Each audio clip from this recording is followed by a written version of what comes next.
നമസ്കാരം. വെടിനിർത്തൽ കരാർ നിലനിൽക്കുന്നതിനിടയിൽ തന്നെ ഹിസ്ബുള്ളയുടെ പ്രധാനപ്പെട്ട കേന്ദ്രങ്ങളിൽ അതിശക്തമായ തോതിലുള്ള വ്യോമാക്രമണം നടത്തി ഇസ്രായേൽ സൈന്യം. ഹിസ്ബുള്ള തീവ്രവാദികൾ വൻതോതിൽ ആയുധ ശേഖരണം നടത്തുന്നു എന്നും സൈനിക സന്നാഹങ്ങൾ ഒരുക്കുന്നു എന്നുമുള്ള വിവരം ലഭിച്ചതിൻ്റെ അടിസ്ഥാനത്തിലാണ് ഇസ്രായേൽ ഇത്തരത്തിലുള്ള ഒരു ആക്രമണം നടത്തിയത്.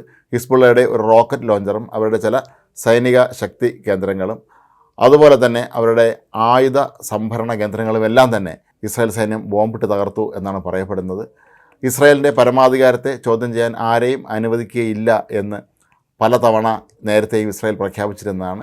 ഏതായാലും ഇക്കുറി അതിശക്തമായ തോതിലുള്ള ആക്രമണമാണ് നടക്കുന്നത്. ലെബനൻ അതിർത്തിയോട് ചേർന്നുള്ള പ്രദേശങ്ങളിലാണ് ഇസ്രായേൽ സൈന്യം ബോംബിട്ടത്. എത്ര പേർ കൊല്ലപ്പെട്ടു എന്നുള്ളത് സംബന്ധിച്ചോ മറ്റ് നാശനഷ്ടങ്ങളെക്കുറിച്ചോ ഇനിയും ഇസ്രായേലോ അതുപോലെ ലെബനൻ സർക്കാരോ ഒരു കാര്യങ്ങളും വ്യക്തമാക്കിയിട്ടുമില്ല. സിറിയ ലെബനൻ അതിർത്തിയിൽ ഹിസ്ബുള്ള തീവ്രവാദികൾ മറ്റ് പല മേഖലകളിൽ നിന്നും ആയുധങ്ങൾ കടത്തിക്കൊണ്ടുവരുന്ന സ്ഥലങ്ങളിലും ശക്തമായ തോതിലുള്ള ബോംബാക്രമണമാണ് ഇസ്രായേൽ നടത്തിയത്. വെടിനിർത്തൽ കരാർ അട്ടിമറിക്കാൻ ചില അന്താരാഷ്ട്ര ശക്തികൾ ശ്രമിക്കുന്നതായി ഇസ്രായേൽ ആരോപിച്ചിരുന്നു. എന്നാൽ ഭീഷണികൾ അവഗണിക്കാനാണ് തങ്ങളുടെ തീരുമാനമെന്നാണ് ഇസ്രായേൽ സർക്കാരിൻ്റെ വക്താക്കൾ ചൂണ്ടിക്കാട്ടുന്നത്. ഇസ്രായേലിന് നേരെയുള്ള ഏത് ഭീഷണിയും നേടാൻ തങ്ങൾ പൂർണ്ണ സജ്ജമാണ് എന്നും ഇസ്രായേൽ വ്യക്തമാക്കിയിട്ടുണ്ട്. മാത്രവുമല്ല, സിറിയയുമായി അതിർത്തി പങ്കിടുന്ന ബക്കാഫ മേഖലയിലും ഇന്നലെ അതിശക്തമായ തോതിൽ ഇസ്രായേൽ സൈന്യം ബോംബാക്രമണം നടത്തിയിരുന്നു. നേരത്തെയും പലവട്ടം സിറിയയിലെ അതിർത്തിയോട് ചേർന്നുള്ള മേഖലകളിലൊക്കെ തന്നെ ആയുധ സംഭരണം നടക്കുന്നതായി വിവരം ലഭിച്ചതിനെ തുടർന്ന് ഇസ്രായേൽ സൈന്യം അന്നും അവിടെ ആക്രമണം നടത്തിയിരുന്നു. ഇപ്പോൾ കുറച്ചുകൂടി ശക്തമായ തോതിലാണ് ഇപ്പോൾ ആക്രമണം നടത്തുന്നത്. എന്നാൽ ഈ സംഭവങ്ങളെക്കുറിച്ചൊന്നും തന്നെ ഇനിയും ഇസ്രായേൽ പ്രതികരിച്ചിട്ടില്ല. ഹിസ്ബുള്ള തീവ്രവാദികളോ അതല്ലെങ്കിൽ അവരെ സംരക്ഷിക്കുന്ന മറ്റ് രാജ്യങ്ങളോ ഒന്നും തന്നെ ഇക്കാര്യത്തിൽ ഇനിയും പ്രതികരണം അറിയിച്ചിട്ടില്ല. 2023 ഒക്ടോബർ 7 ഇസ്രായേലിലേക്ക് കടന്നു കയറി ഹമാസ് തീവ്രവാദികൾ ആക്രമണം നടത്തിയതിൻ്റെ തൊട്ടടുത്ത ദിവസമാണ് അവർക്ക് പൂർണ്ണ പിന്തുണ പ്രഖ്യാപിച്ചുകൊണ്ട് ഹിസ്ബുള്ള തീവ്രവാദികൾ ഇസ്രായേലിലേക്ക് നിരന്തരമായി ആക്രമണം ആരംഭിച്ചത്. ഒരു ദിവസം പോലും ഒഴിയാതെ എല്ലാ ദിവസങ്ങളിലും ഇവർ ഇസ്രായേലിലേക്ക് മിസൈലുകളും റോക്കറ്റുകളും ഡ്രോണുകളൊക്കെ തന്നെ അയച്ചിരുന്നു. ചില മിസൈലുകൾ ഇസ്രായേലിൻ്റെ അയൺ ഡോം സംവിധാനത്തെ തകർത്തുകൊണ്ട് മുന്നോട്ട് കടന്നു വന്നിരുന്നു. ഈ ഒരു സാഹചര്യത്തിൽ ആദ്യം ഹമാസിനെ ഒതുക്കിയതിന് ശേഷം അത് ഹിസ്ബുള്ളയെ നേരിടുന്നത് എന്ന നീക്കത്തിലായിരുന്നു ഇസ്രായേൽ.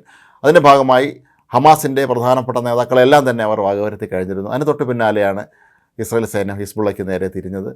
ലെബൻ്റെ തലസ്ഥാനമായ ബെയ്റൂട്ട് ആസ്ഥാനമായിട്ടാണ് ഈ ഹിസ്ബുള്ള തീവ്രവാദികൾ പ്രവർത്തിച്ചിരുന്നത്.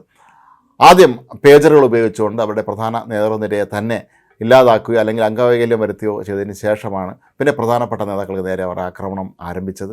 ഹിസ്ബുള്ളയുടെ തലവനായിരുന്ന ഹസൻ നസറുള്ളയും അയാളുടെ കീഴിൽ ജോലി ചെയ്തിരുന്ന കമാൻഡർമാരും ഉൾപ്പെടെ വലിയൊരു നേതൃനിരയെ തന്നെയാണ് ഇസ്രായേൽ സൈന്യം അന്ന് വകവരുത്തിയത്. പിന്നീട് ഇസ്രായേലിൻ്റെ സൈന്യശക്തിക്ക് മുന്നിൽ തങ്ങൾക്ക് പിടിച്ചു നിൽക്കാൻ കഴിയില്ല എന്ന് മനസ്സിലായ ഹിസ്ബുള്ള നേതൃത്വമാണ് വെടിനിർത്തൽ കരാറിന് തയ്യാറായത്. താൽക്കാലിക വെടിനിർത്തലാണ് ഇപ്പോഴും നിലനിൽക്കുന്നത്. അതിനിടെ വെടിനിർത്തൽ ആരംഭിച്ചതിന് തൊട്ടു പിന്നാലെ തന്നെ ഹിസ്ബുള്ള തീവ്രവാദികൾ ഇസ്രായേലിന് നേരിയതോടുള്ള ആക്രമണം അന്ന് ആരംഭിച്ചിരുന്നുവെങ്കിലും ഇസ്രായേൽ കനത്ത തിരിച്ചടി നൽകിയതോടുകൂടി അവർ അതിൽ നിന്ന് പിൻവലിയുകയായിരുന്നു.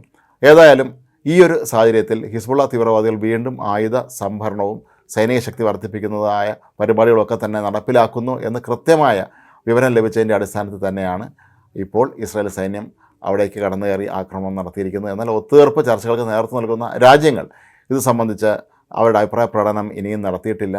ഒരുപക്ഷെ ഐക്യരാഷ്ട്ര സഭ ഉൾപ്പെടെയുള്ള സംഘടനകൾ പലപ്പോഴും ഇസ്രായേലിനെതിരായ നിലപാട് സ്വീകരിക്കുന്ന UN പോലും ചിലപ്പോൾ ഇക്കാര്യത്തിൽ വീണ്ടും ഒരു വിമർശനവുമായി രംഗത്തെത്താനുള്ള സാധ്യത തള്ളിക്കളയാൻ കഴിയുകയില്ല. ഇസ്രായേലിനെ സംബന്ധിച്ച് അവരുടെ നിലനിൽപ്പ് തന്നെയാണ് പ്രധാനം. 4 ഭാഗത്തു നിന്നും തങ്ങളെ ആക്രമിക്കുന്ന ഇറാൻ്റെ സഹായത്തോടെ പ്രവർത്തിക്കുന്ന തീവ്രവാദ സംഘടനകളെല്ലാം തന്നെ ഇല്ലാതാക്കാനാണ് അവരുടെ നീക്കം. അതിൻ്റെ ഭാഗമായിട്ട് തന്നെയാണ് ഇപ്പോൾ ഹിസ്ബുള്ളയ്ക്ക് നേരെ ഒരു ഇടവേളയ്ക്ക് ശേഷം ആക്രമണം പുനരാരംഭിച്ചിരിക്കുന്നത്.